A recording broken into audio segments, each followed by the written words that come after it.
நகராட்சி தொடக்கப்பள்ளியில் 3ஆம் வகுப்பு பயின்று வரும் தங்கை யோகா ஸ்ரீ நல்லாசிரியர் முனைவர் மாமா பிரகதீஷ் முதுகலை தமிழாசிரியரை அறிமுகம் செய்ய வருகிறார்.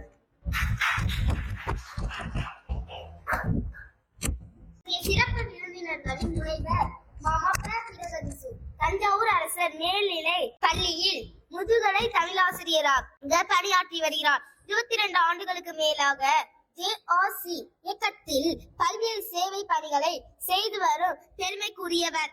பேரிடர் மேலாண்மையில் மிகுந்த அனுபவமிக்க இவர் சேவைகளுக்காக மாவட்ட ஆட்சியர் வழங்கிய விருது உட்பட்ட பல்வேறு அமைப்புகளிடம் இருந்து சமூக சேவகர் விருதுகளையும் பெற்றுள்ளார். தமிழ்நாடு அரசு பள்ளி கல்வித்துறை வழங்கிய நல்லாசிரியர் விருது மாமா அவர்களின் அர்ப்பணிப்புக்கு மிக்க பணிக்கு கிடைத்த அங்கீகாரம். அரசு கண்காட்சி துவங்கி புத்தக திருவிழா என அனைத்து நிகழ்வுகளும் தொகுப்புரை மாமாவதாக தான் இருக்கும். அத்தகைய பெருமைக்குரியவர் இன்று நம்மோடு உரையாட இருப்பது மிக்க மகிழ்ச்சி. நன்றி.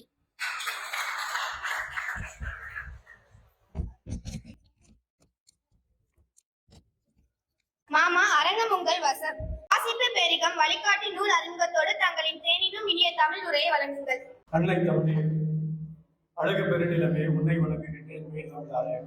போற்றுதலுக்கும் மரியாதைக்கும் உரிய கோனூர் நாடு கூட்டமைப்பின் நல்லதொரு தலைவராக நல்ல நிகழ்வுகளை மக்களுக்கு சென்று சேர்க்கக்கூடிய தலைவர் தங்கராசு அவர்களுக்கும், அதில் இணைந்து பல்வேறு நிகழ்வுகளை நடத்தி கொண்டிருக்கக்கூடிய தங்க வெற்றிவேந்தன் ஐயா அவர்களுக்கும், இளைஞர்களை சரியான பாதையில் வழிகாட்ட வேண்டும் என்பதை குறிக்கோளாக கொண்டு செயல்படக்கூடிய இந்த அமைப்பிலே இருக்கக்கூடிய அருமை நண்பர், என்னுடைய இனிமை ஆன நண்பர், செயல் வீரர் வீரராகவா மேல்நிலைப் பள்ளியின் பட்டதாரி ஆசிரியர் அமர்நாத் அவர்களுக்கும், இந்த நிகழ்விலே பல்வேறு இன்னைக்கு ஞாயிற்றுக்கிழமை ஆனாலும் தங்கள் பிள்ளைகளே ஓய்வு நாள், ஞாயிற்றுக்கிழமை என்பது ஓய்வு நாள், அந்த ஓய்வு நாளிலும் ஏதாவது ஒரு நிகழ்விலே தங்களை ஈடுபடுத்திக் கொள்ள வேண்டும் என்பதற்காக தங்கள் பிள்ளைகளை பாத்தீங்கன்னா என்னை அறிமுகம் செஞ்சவங்க மயிலாடுதுறையிலிருந்து வந்திருக்காங்க. அவ்வளவு தொலைவில் இருந்து ஒரு விழிப்புணர்வை பெற வேண்டும் தங்களுடைய வாழ்விலே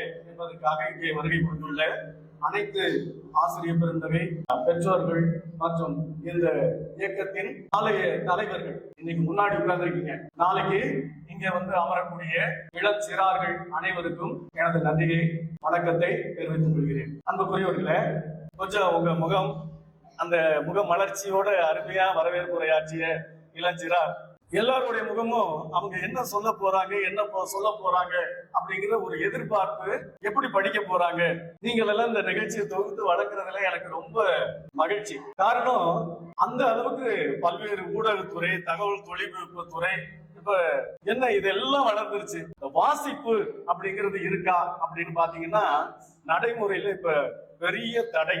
அதுக்கு வளர்ச்சி தாங்க காரணம். விஞ்ஞான வளர்ச்சி அப்படிங்கிறது நம்ம மெய்ஞானத்தை அப்படியே எங்கேயோ கொண்டு போகுது. எந்த பாதைக்கு போகிறோம் அப்படின்னு தெரியாம இருக்கக்கூடிய நிலை.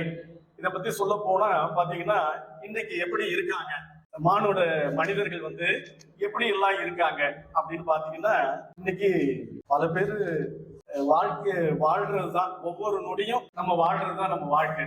ஆனா ஒவ்வொரு நொடியாக வாழ வேண்டும் என்பதுதான் நம்மளுடைய எண்ணங்கள். ஒவ்வொரு நொடியும் நான் இப்ப எப்படி வாழ்றேன் அப்படிங்கிறது அப்படின்னு பாத்தீங்கன்னா அதுல பல பேர் தோல்வி அடைஞ்சிடறோம். ஒவ்வொரு நொடியும் முழுமையாக வாழ வேண்டும்.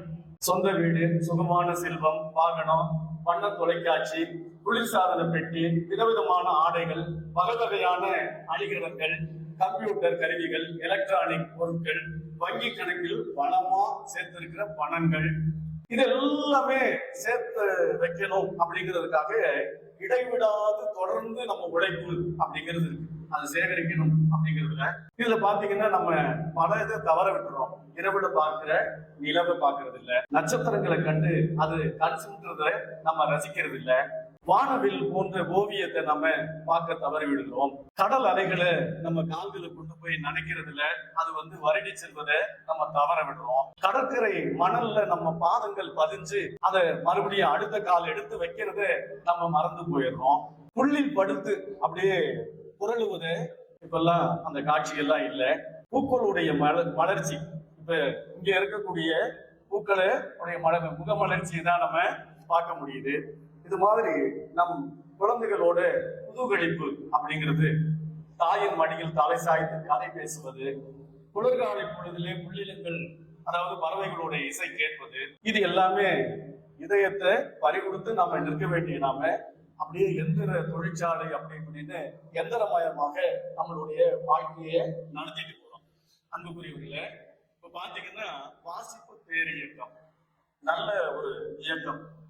இந்த இயக்கத்தை நூலை சிறப்பா எழுதியிருக்காரு விழியன் அவர்களும் விஷ்ணுபுரம் சரவணன் அவர்களும். மாணவர்களுக்கு என்ன சொல்லணும், எப்படி அவர்களை எடுத்துட்டு போகணும், முன்னெடுத்து போறது. இதுல 4 தலைப்பு கொடுத்திருக்காங்க.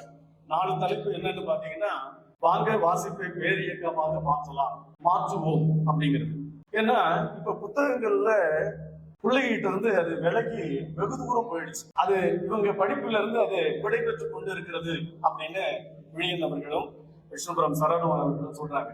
காரணம் நம்ம ஒரு சின்ன ஒரு நிகழ்வோட நம்ம அதை சொல்லலாம்னு நினைக்கிறேன். அடுத்த தலைப்புல குழந்தைகளை வாசிக்க வைப்பதில் நிலவும் சவால்கள் அப்படிங்கிறது. இப்ப நாங்க பள்ளிகள்ல பல எதிர்பார்க்கிறோம், ஆனா எதிர்பார்ப்பு அப்படியே ஏமாற்றங்களா போகுது. இப்ப இருக்கிற தலைவர்கள் சொன்னதை கேட்கறது இல்ல, நீங்க என்ன சொல்றது நான் என்ன செய்யறது அப்படிங்கிற ஒரு சவாலோடவே இருக்கக்கூடிய மாணவர்களை நம்ம எதிர்கொள்றோம். படிக்க சொன்னாரு 9ஆம் வகுப்பு மாணவர்களை 4 பேரு ஆசிரியர் கத்தியால வெட்டிட்டாங்க.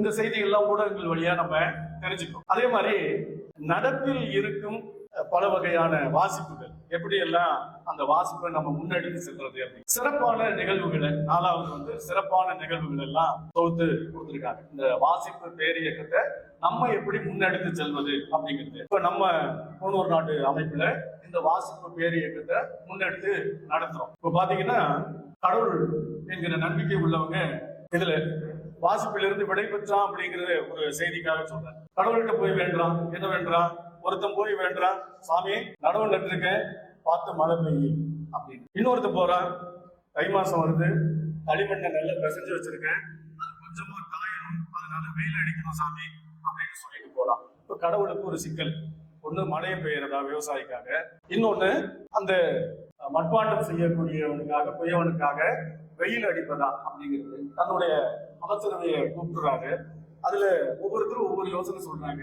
நீங்க அங்க போய் ஒழிச்சுக்கோங்க, இங்க போய் ஒழிச்சுக்கோங்க அப்படின்னு சொல்றாங்க. இறைவனுக்கு எதுவுமே ஒப்புல. அவரு என்ன பண்றாரு, அப்படியே யோசனை பண்ணிட்டு இருக்கும்போது நிலவுல போய் தங்கிக்கோங்க அப்படிங்கிறாங்க. நிலவுக்கு தான் சந்திராயனுக்கு தான் மனிதன் வந்துடுறானே, அங்கேயும் ஏன் பெய்யல, ஏன் சூரியனை அடிக்கல அப்படின்னு கேட்க ஆரம்பிச்சிருவாங்க. நான் என்ன செய்யறது அப்படின்னு யோசனை பண்ணிக்கிட்டே இருக்கும்போது, குழப்பமான சூழல்ல இருக்கும்போது இந்த பூலோகத்துல ஒரு நிகழ்வு நடக்குது. ஒரு வீட்டுல ஒரு அம்மாவுக்கும் அப்பாவுக்கும் சண்டை. அதை பாக்குறாரு. அந்த சத்தம் மேலோகம் வரைக்கும் கேக்குது. என்ன பிள்ளைய வளர்த்து வச்சிருக்க, வச்சிருக்க பணத்தை எதுவுமே வீட்டுல இருக்க மாட்டேங்குது, அது அப்படியே களவு போயிடுது அப்படின்னு கணவர் இதை ரொம்ப நாளா உங்ககிட்ட சொல்லக்கூடாதுன்னு தான் நினைச்சேன்.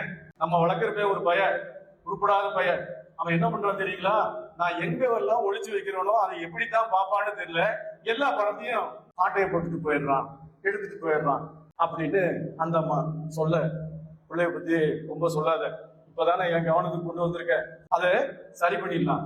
நான் ஒன்னே ஒண்ணு சொல்றேன், யார்கிட்டையும் சொல்லாம ரகசியமா இதை செய்யி அப்படின்னு கணவர் சொன்னாரு. என்னங்க அப்படின்னு கேட்டது இந்த அம்மா. இந்த பையன் போறான் இல்லையா, பள்ளிக்கூடத்துக்கு போறான் இல்லையா, அந்த புத்தகம் கொண்டு இருக்கு இல்லையா, அந்த புத்தகத்துல நீ வைக்கணும்னு சேமிச்சு வைக்கணும்னு பார்த்த அந்த புத்தகத்துக்குள்ள வச்சிரு. பய பிரிச்சு பார்க்க மாட்டான், எடுத்து படிக்க மாட்டான். இங்க இருக்கிற மாணவர்கள் அப்படி இல்லைங்க, இது எங்கேயோ இருக்கக்கூடிய மாணவர்கள், இங்க இருக்கிறவங்க இல்ல. அதுவும் நம்ம கோனூர் நாட்டு அமைப்புல அருமையான ஞாயிற்றுக்கிழமை இந்த வேலையில சிறப்பா இங்க பங்கு கொண்டிருக்கிற இந்த மாணவர்கள் அன்புக்குரியவர்கள ஐயா பல முன்னெடுப்புகளை சொல்லியிருக்காங்க. யார் முன்னெடுப்பது, அவர்களுக்கான வழிகாட்டுதல் என்ன, என்னென்ன திட்டங்களை நம்ம செயல்படுத்தணும். அன்புக்குரியவர்கள எல்லா நாளும் நமக்கு உகந்த நாள் தான். பாத்தீங்கன்னா திங்கள் திட்டமிடுதல், செவ்வாய் செயல்படுத்துதல், ஒன்ன செயல்படுத்துறது அப்படிங்கிறது மிக மிக முக்கியம். புதன் புதுக்கிக் கொள்ளுதல், அப்டேட்டா என்ன வந்திருக்கு அதை நாம புதுக்கிக் கொள்ளுதல், இதெல்லாம் நீங்க எழுதிக்கலாம். வியாழக்கிழமை விழிப்புணர்வு கொள்ளுதல், வெள்ளிக்கிழமை விடியலை காண், சனிக்கிழமை சாதனை பறை, ஞாயிற்றுக்கிழமை ஞானத்தை உணதாக்கு, இந்த உலகமே உங்ககிட்ட இருக்கும். இந்த மாதிரி திட்டமிட்டு நீ வந்து செயல்பட்ட அப்படின்னா. இப்போ பாத்தீங்கன்னா ஐயாவுடைய புத்தகங்கள்ல பல்வேறு நிகழ்வுகளை நமக்கு எடுத்துக்காட்டா சொல்லியிருக்காரு. சில முக்கியமா சொல்ல போனா சில செய்திகளை, அதாவது வீட்டுல எவ்வாறான சூழல் அமையும் அப்படிங்கிறது பாத்தீங்கன்னா, வீட்டு சூழல் தான் ஒருத்தனை வாசிப்புக்கு ஈர்க்கக்கூடிய ஒண்ணு. இப்ப மீன் குழம்பு வைப்பது எப்படி அப்படின்னா சொல்லி கொடுக்கணும். மீன் குழம்பு எல்லாத்துக்கும் தெரியும் இல்லையா? மீன் குழம்பு அதை சொல்லணுமா? இப்போ 2 பேரும் வேலை செய்யக்கூடிய வீடுகள்ல அந்த சவால்கள், படிக்கிறதுக்கான சவால்கள் அப்படின்னு பாத்தீங்கன்னா, அது திங்கக்கிழமை பாத்தீங்கன்னா அவங்கள பள்ளிக்கு அனுப்புறதுலையா பேக் பண்றதுல, பள்ளிக்கூடத்துக்கு பேக் பண்றதுல இருக்கிற சிரமம் பாத்தீங்கன்னா, ஞாயிற்றுக்கிழமை ஓய்வு நாள், தொலைக்காட்சி அது இந்த ஊடகங்கள்னு பார்த்துருப்போம். திங்கக்கிழமை காலையில யாரா வந்து அவனை எழுப்பி விடுவான்னா, இந்த ஆட்டோக்காரர் இருக்காருல்ல, அவர் வந்து அந்த ஹாரன் அடிப்பார், பேம் பேம் அப்படின்னு ஒரு சத்தத்தோட. அவரு எந்திரிச்சதுமே சமையல் அறையில இருக்கிற அம்மா, என்னங்க என்ன பண்றீங்க, ஆட்டோ வந்துருச்சு அப்படின்னு ஒரு சத்தம் அவரு அலாட் பண்ணுவாங்க. இந்த அம்மா வந்து இவன் அப்பதான் எந்திரிப்பான். எந்திரிச்சு ஒவ்வொன்று இந்த அம்மா சட்டை கொண்டு வரும், அவரு பேண்ட் கொண்டு வரு, அப்புறம் எல்லாம் போட்டு தட்டுல 2 இட்லி போட்டு திணிப்பாங்க. அது என்ன சாப்பிட மாட்டாங்க காலையில. அப்படி ஒரு வாய் உள்ள வைப்பாங்க, பக்கத்துலயே அவரு டம்ளர்ல தண்ணி வச்சிருப்பாரு. முழுக்கு முழுக்கு அப்படின்னு முழுக்கி அவன் முழுங்கினானோ இல்லையோ டக்குன்னு இறுக்கி ஒரு டைய போட்டுருவாங்க. அப்புறம் அந்த ஒரு புத்தக மூட்டை அதை தூக்கி போட்டுதான் அப்படியே இப்படி வளைவான். வளைகிறவனை ஒரு நிமித்தி கொண்டு போய் பாருங்க, ஆட்டோல இடமே இருக்காதுங்க. அந்த ஆட்டோல அத்தனை பேர் இருப்பாங்க. இவன் உட்கார்றதுக்காக கொண்டு போய் செருகி விடுவாங்க. ஒரு பக்கம் அவனை செருகுவாங்க. அந்த இடத்துல இருந்து அவன் தான் அடுத்த இடத்துக்கு போறதுக்கு அந்த ஹார்ன் அடிக்கிறவன், பேம் பேம் அப்படின்னு ஹார்ன் அடிக்கிறவன். இவன் இங்க இருந்து போய் முன்வரிசையில வகுப்புல உட்கார்ந்துருக்கான். எங்களை மாதிரி ஆசிரியருக்கு தான் பெரிய சிக்கல். இப்ப என்னன்னா, ஆரம்ப பள்ளியில வந்து படிக்கிறதுல வாசிக்கிறதுல சொற்களை வந்து எழுத்து கூட்டி வாசிக்கணும். சொற்கள் எழுத்து என்ன அப்படிங்கிறது தெரியணும். குறில் என்ன, நெடில் என்ன, அதை எப்படி உச்சரிக்கணும், வல்லின எப்படி உச்சரிக்கணும், மெல்லின எப்படி உச்சரிக்கணும், இடையினம் எப்படி உச்சரிக்கணும் அப்படிங்கிறது தொல்காப்பியர் மிக சிறப்பா வந்து அவர் தொல்காப்பியத்துல பிறப்பியல் அப்படிங்கிற இயல்ல சொல்லியிருக்காரு. வல்லினம் தடையொலிகள் அப்படிங்கிறார் மொழியியலாளர், அதை தடையொலி அப்படிம்பாங்க. அது வந்து விடத்து பிறந்த வழி அப்படின்னு சொல்றாங்க. எல்லாமே உந்தியில இருந்து காற்று இங்க வருது. க ச ட த ப ர, இது வல்லின. எல்லாமே இந்த விடர்ல இருந்து பிறக்கிறது அப்படிங்கிறது. அடுத்து பாத்தீங்கன்னா மூக்கின ஒலிகள், மெல்லின ஒலிகள். இந்த காத்து வந்து அப்படியே வந்து விடருக்கு வந்து மூக்குக்கு போயிடுது. எங்கன்னா நம்ம மூக்கின ஒலிகள். அப்புறம் வருடொலிகள், அதாவது நான் அன்னம் வந்து மேல கீழே பக்கவாட்டுல வருடொலிகள். அது எப்படி பிறக்குது, எரட வளர. இந்த மாதிரி உச்சரிப்பு பிறப்பியல்ல வந்து தொல்காப்பியர் சொல்லியிருக்காரு. அதை எப்படி சொல்லணும்.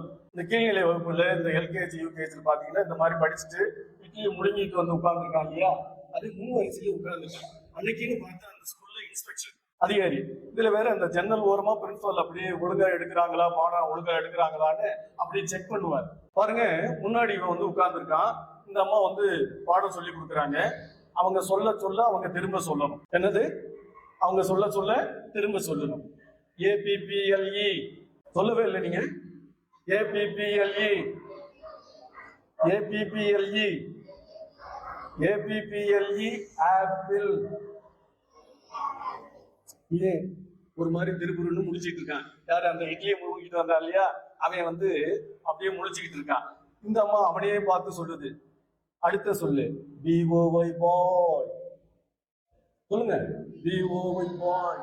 நீங்க எல்லாம் கரெக்டா சொல்றீங்க. அவன் பாத்தீங்கன்னா பிஓஒய் அப்படிங்கிறதோட இருக்கான். அங்க வேற சைட்ல வந்து பிரின்சிபால் அப்படியே எட்டி பாக்குறாரு. என்னடா வித்தியாசமா ஒரு குரல் கேட்குது அப்படின்னு எட்டி பாக்குறாரு. உடனே அந்த அம்மா அலர்ட் ஆயிடுச்சு. யாரு, அந்த மிஸ். உடனே சொல்றாங்க பிஓஒய் பாய். அவன் காலங்காத்தால போனானா போகலையா, அவனை போட்டு முழுங்க சொல்லி போட்டு டைட் பண்ணி அப்படி வந்து உட்கார வச்சு அவனை வந்து அவனுக்கான தொல்லையை வந்து சொல்றான் அப்படின்ட்டான். அதுக்காக தான் அங்கெல்லாம் ஒரு அம்மா இருக்காங்க. அவங்களுக்கு பேர் என்ன, ஆயாமா. ஆயமா. இந்த மாதிரி பாத்தீங்கன்னா படிக்கிறதுல பல்வேறு, அதே மாதிரி சொற்களை வந்து உச்சரிக்கிறது. இதான் வாத்தியார் வந்து உன் பேர் என்ன, புதுசா வந்து சேர்ந்திருக்கையே, அது ஆகஸ்ட் மாசம் வந்து சேர்ந்திருக்கையே, உன் பேர் என்ன அப்படின்னு கேட்டாரு. அவன் எழுந்திருச்சான், இப்படி இப்படின்னு பார்த்தான், சொல்ல மாட்டேன் அப்படின்னு. ஏய் உன் பேரு தானே கேட்கிறேன், சொல்ல மாட்டேன். என்னடா அவன் பேரு கேட்ட சொல்ல மாட்டேங்கிறான், என்ன அவனுக்கு பேரு அதானா? இல்லைங்கய்யா, அவன் பேரு சொல்ல மாட்டேன் அப்படின்னு தான் அவன் சொல்லி போறான். அதான் அந்த சரியான சொல்ல சரியா உச்சரிக்காத நிலை அப்படிங்கிறது பாத்தீங்கன்னா பல பேர். இப்ப கொடராச்சேரி பக்கம் அபிவிருத்தீஸ்வரம் அப்படின்னு ஒரு ஊருக்கு, ஊரு பேர் என்ன? அபிவிருத்தீஸ்வரம். நமக்கு தெரியுது, நீங்க எல்லாம் நல்லா சொல்றீங்க. அங்க போய் கேட்டு எங்க அபிவிருத்தீஸ்வரம் எங்க இருக்கு அப்படின்னு கேட்டோம்னா, அப்படி ஒரு ஊரா, எங்களுக்கு தெரியாது அப்படின்ட்டான். என்னடா அப்படின்னா அந்த ஊர் பேரு அம்தீஸ்வரம். அப்படி போட்டு அடிச்சுட்டாங்க. அம்தீஸ்வரம் அப்படின்னு சொன்னாதான் அங்க இருக்கிறவங்களுக்கு அது தெரிய வருது. இப்ப பாத்தீங்கன்னா உங்க ஊர்ல பல பேர் என்ன அப்படின்னா, ஒரு சூரியன் உதைக்கக்கூடிய அந்த காட்சி நிலையை வந்து, சூரியன் உதிக்கும், எங்க உதிக்கும், எந்த திசையில உதிக்கும்? கிழக்கு அப்படிங்கிறது தெரியும். அதை சொல்லக்கூடிய ஏற்ற இறக்கம் எப்படி ஒரு வாசிப்பு வந்து எந்த இடத்துல நிறுத்தி எந்த இடத்துல ஏற்றத்தோட அதை சொல்லணும் அப்படிங்கிறதுல ஆசிரியர் மிக தெளிவாக அதையும் பதிவிட்டிருக்கார் என்பதை சொல்லி பாத்தீங்கன்னா, சூரியன் உதிக்கும் திசை கிழக்கு. அந்த இடைவெளி விடுறது ரொம்ப ரொம்ப முக்கியம். அதே மாதிரி ஒற்றை எந்த இடத்துல போடாது அப்படிங்கிறது ரொம்ப ரொம்ப முக்கியம். இடைவெளி விடாம என்ன நடக்குது பாருங்க. நம்ம ஒரு விருந்தினர் வீட்டுக்கு போறோம், நண்பர் அப்பதான் வெளியில போயிருக்காரு, அந்த அம்மா அறிமுகம் இல்ல அந்த வீட்டுல இருக்கிறவங்க அறிமுகம், வாங்க வாங்க உட்காருங்க அப்படின்னு உட்கார வைக்கிறாங்க. டீ தண்ணி, சில வீட்டுல உண்மையை சொல்லிடுவாங்க, டீ தண்ணி அப்படின்றாங்க. டீ தண்ணி சாப்பிடுறீங்களா, காபி தண்ணி சாப்பிடுறீங்களா அப்படின்னு. இப்ப காபியில பிரச்சனை இல்லைங்க, டீல தான் பிரச்சனை. டீ சாப்பிடுறீங்களா, வேண்டாம் டீ அப்படின்னு சொல்ல முடியாது. வேணாம் டீ, வேண்டாம் டீ அப்படின்னு சொல்லிட்டாரு. என்ன ஆகும்? அந்த இடைவெளி விடாம வேண்டாம் டீ, அடப்பாவி என்னடா வந்தவன். அது மாதிரி சிக்கல் நிறைய இடங்கள்ல அந்த இடைவெளி விடுறதுல இருக்கு. அதே மாதிரி ஒற்று வந்து எந்த இடத்துல விகணும் அப்படிங்கிறது பாத்தீங்கன்னா, முருகா வேலை கொடு, முருகா வேலை கொடு அப்படிங்கிறதுல முருகன்கிட்ட போய் அவர் கேட்கிறார், வேலையே இல்லை, படிச்சுட்டேன், எனக்கு வேலையே கிடைக்கல, அதனால வேலை கொடு அப்படிங்கிறது. முருகா வேலை கொடு, அங்க ஒற்று மிகுந்துருச்சு. அவரு கையில வச்சிருக்காரு, அவரு சூரகத சம்ஹாரம் பண்றதுக்காக வச்சிருக்கிற அந்த வேலை எனக்கு கொடு அப்படின்னு பொருளே மாறி போயிடும். இது போன்ற தடை இல்லாத வாசிப்ப சிரமங்கள் இருக்கிறது என்று ஆசிரியர் வெளியில் விஷ்ணுபுரம் சரவணன் அவர்கள் இங்கே குறிப்பிட்டுள்ளார்கள். நம்ம குழந்தைகளை வாசிக்கிற அதுல என்னென்ன சவால்கள் பாத்தீங்கன்னா, பெற்றோர்களே வந்து அந்த தடைகளா இருக்கிறது. படிப்பு முறை பெற்றோர்கள் அப்படிங்கிறது பாத்தீங்கன்னா அக்கறையின்மை. வீட்டுக்குள்ள நுழைஞ்சிட்டோம் அப்படின்னா இந்த தொலைக்காட்சி ஊடகம் அப்படிங்கிறது நம்மளை வழி நடத்தக்கூடியதா இருக்கு. அதே மாதிரி கடிகாரத்துக்கு செயல்படக்கூடியவர்களா நம்ம எந்திரமயமாயிடும். இத்தனை மணிக்கு சாப்பிடணும், இத்தனை மணிக்கு போறோம், இத்தனை மணி அப்படின்னு கடிகாரம் வந்து நம்ம நிகழ்வுகளை வாழ்க்கை முறையை வந்து நகர்த்திக்கிட்டு போகும். அப்படி இல்லாம அந்த குழந்தைகள் மேல அக்கறை உள்ளவர்களா, அவர்கள் வாசிப்பு திறத்துல எந்த அளவுக்கு இருக்கிறார்கள் அப்படிங்கிறது அந்த தொலைக்காட்சி ஊடகங்களை கொஞ்சம் குறைச்சிக்கிட்டு, அவங்க கிட்ட இன்னைக்கு பள்ளிக்கூடத்துல என்ன நடந்தது அப்படின்னு அந்த மாணவர்கிட்ட வந்து கேட்டாங்கன்னா, அந்த பெற்றோர் அப்படின்னாங்க, ஒரு பெற்றோர் வந்து கேட்டாங்க, அவர் நோபல் பரிசு வாங்கிட்டார். நோபல் பரிசு வாங்கின அந்த விஞ்ஞானி கிட்ட வந்து பேட்டி காண்றாங்க, நேர்காணல். என்ன, நீங்கள் நோபல் பரிசு வாங்குவதற்கு காரணம் யார் அப்படின்னு கேட்கிறாங்க. நான் நோபல் பரிசு வாங்குவதற்கு காரணம் என்னோட அன்னை அப்படிங்கிறார். அன்னையா? உங்க அன்னையோட அம்மா வந்து எழுத படிக்க தெரியாமலாச்சு, அவங்க எப்படி உங்களை நோபல் பரிசு இந்த அறிவியல் விஞ்ஞானத்தை கண்டுபிடிக்கிறதுக்கு உதவி செஞ்சிருப்பாங்க அப்படின்னு செய்தியாளர் வந்து கேட்கிறாங்க. அவர் உடனே சொன்னாரு, எல்லா பெற்றோர்களும் பள்ளிக்கு அனுப்பிவிட்டு பள்ளியில் என்ன நடந்தது என்றுதான் கேட்பார்கள். ஆனால் என்ன அல்லையோ, நான் வீட்டிற்கு வரும்போது பள்ளியில் ஆசிரியரிடம் என்ன கேள்வி கேட்டாய் என்றுதான் கேட்பார்.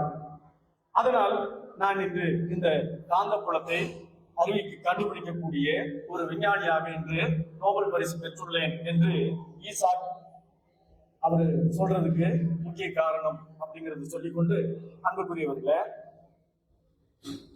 இந்த வாசிப்பு அப்படிங்கிறது பாத்தீங்கன்னா இன்னைக்கு ஊடகங்கள்ல பல கார்ட்டூன், சிங்சாங் அப்படி இப்படின்னு எக்கச்சக்கமான அவர்களை கவரக்கூடிய, வீட்டுல பெற்றோர்களே அதை வந்து தாத்தாவோ பாட்டியோ யாருக்கிட்ட வந்து அந்த ரிமோட் இருக்கு அப்படின்னா அந்த இயக்க கருவி வந்து யாருக்கிட்ட இருக்குன்னா குழந்தைகிட்ட தான். அது இது எப்படி இந்த சேனல் மாத்து அந்த சேனல் மாத்து அப்படின்னு அவங்கதான் வந்து அந்த தொலைக்காட்சியை வழி நடத்தக்கூடியவர்களா. அதே போல வீட்டுல வந்து பொழுதுபோக்குறதுக்கு அந்த சிடி கேசட் அப்படிங்கறத வந்து தாத்தா பாட்டி வந்து இது வாங்கி கொடுத்தா பெருமை அப்படின்னு நினைக்கக்கூடிய பெற்றோர்களும் இன்னைக்கு இருக்காங்க. பாத்தீங்கன்னா விளம்பரங்களோட குழந்தை பிறகுது ஹாஸ்பிட்டல்ல ஆபரேஷன் பண்ணி அது பயங்கரமான அறுவை சட்டம் விளம்பரத்துக்காக என்ன பண்றான், அதுகிட்ட அந்த செல்போன் கையில கொடுக்குறான். அது நிறுத்திடுச்சு, அது பாட்டுக்கு இருக்கு. இப்ப நம்மள பல பெரியவர்கள் என்ன செய்யறாங்க, ஏதாவது விழாக்களுக்கு போனா என்ன பண்றோம் அப்படின்னா உள்ள கையில செல்போன் கொடுத்துட்டா அது பாட்டு, செல்போன் கொடுத்துட்டா போதும், அவன் பாட்டுக்கு இருப்பான், அதுல விளையாண்டுட்டு இல்ல ஏதாவது ஒரு கேம் ஷோவை போட்டு விட்டுட்டு அப்படி விட்டுறது. அவனை சுயமா சிந்திக்க விடாத பெற்றோர்களா இன்னைக்கு நிறைய பேர் பெற்றோர்கள் அந்த தவறை இழைத்துக் கொண்டிருக்கிறார்கள். இதுவும் ஒரு சவாலாக இருக்கிறது என்பதை படுகிறார். அதனால வளர்ப்பு முறையில பெற்றோர்கள் கவனமாக பிள்ளைகளை வளர்க்க வேண்டும். அந்த வாசிப்பு திறத்தை அவர்களுக்கு திறனை ஊக்குவிக்க வேண்டும்.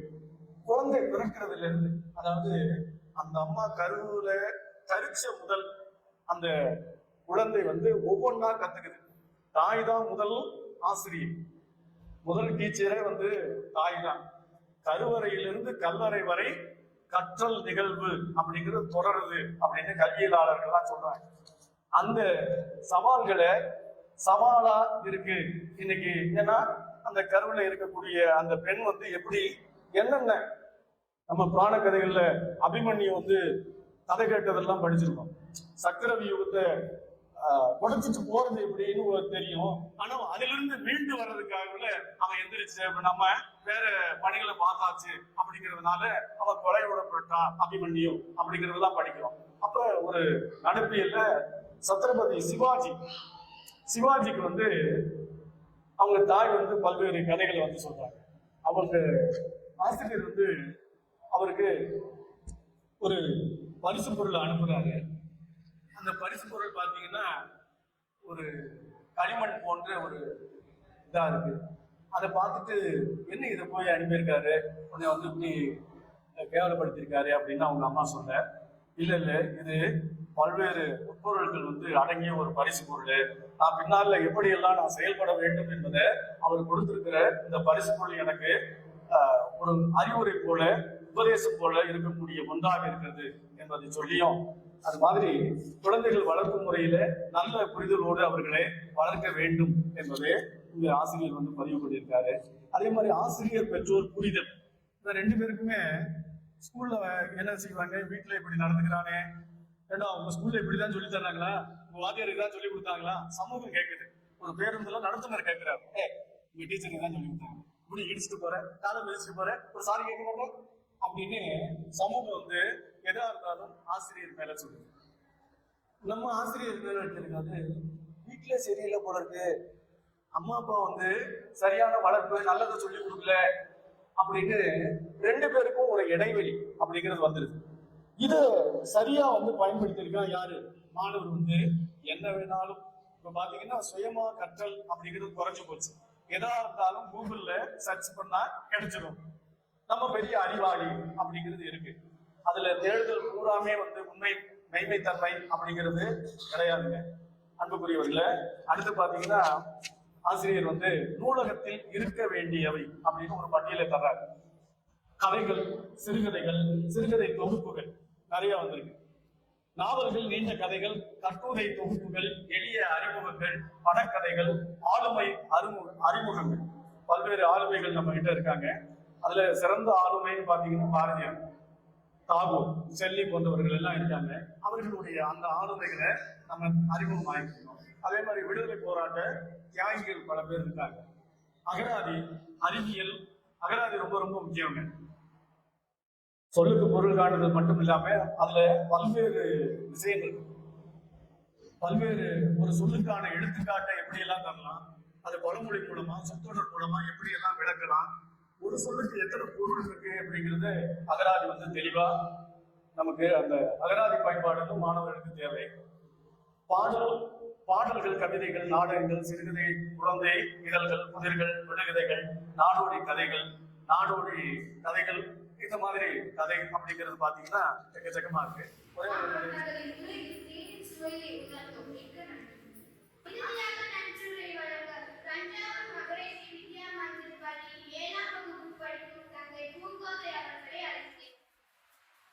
இன்று டிசம்பர் 10, 2023 ஞாயிறு முதல் 5ஆம் நிகழ்வை மெருகேற்ற வந்திருக்கும் தமிழுக்கும் தமிழனுக்கும் வணக்கம். விதையால் ஆய்வு செய் அமைப்பின் ஒருங்கிணைப்பாளர்கள் கவர்ச்செல்வன் மாமாவுக்கும், நடராசன் மாமாவுக்கும், பொய்யாமொழி மாமாவுக்கும், அமைப்பின் தொழில்நுட்ப ஆலோசகர் ஐயா முரளி அவர்களுக்கும் நன்றிகள். பொதுவாக 4 பேர் 4 விதமாக பேசுவாங்க. ஆனால் எங்க 4 பேர் நம்மை நல்லா வழி நடத்துவாங்க. இந்த தங்க சக்தியை வளையங்களாக, பதக்கங்களாக நம்மை இணைத்துக் கொண்டிருக்கும் எங்களின் சுவனா அத்தை, முத்து அத்தை மற்றும் பிரகதீஷ் மாமா அவர்களுக்கும் நன்றிகள். எழுத்தறிவித்த இறைகளாம், வாசிப்பு பேரியக்கத்தின் வழிகாட்டுகளாம், வாசிப்பு பேரின்பத்தின் திசை காட்டுகளாம் எங்கள் விழியன் மாமாவுக்கும் எங்கள் சரவணன் மாமாவுக்கும் நன்றிகள். சிறப்புக்கே சிறப்பு செய்த ஐயா தங்கராஜ் தாத்தாவுக்கும், தங்க தாத்தா வெற்றிவேந்தர் அவர்களுக்கும், ராதாகிருஷ்ணன் மாமாவுக்கும் நன்றிகள். சிறப்பு உறுப்பினர்களை அறிமுகம் செய்த என் சோட்டு பெண்கள், தமக்கை அதித்தி மலர்,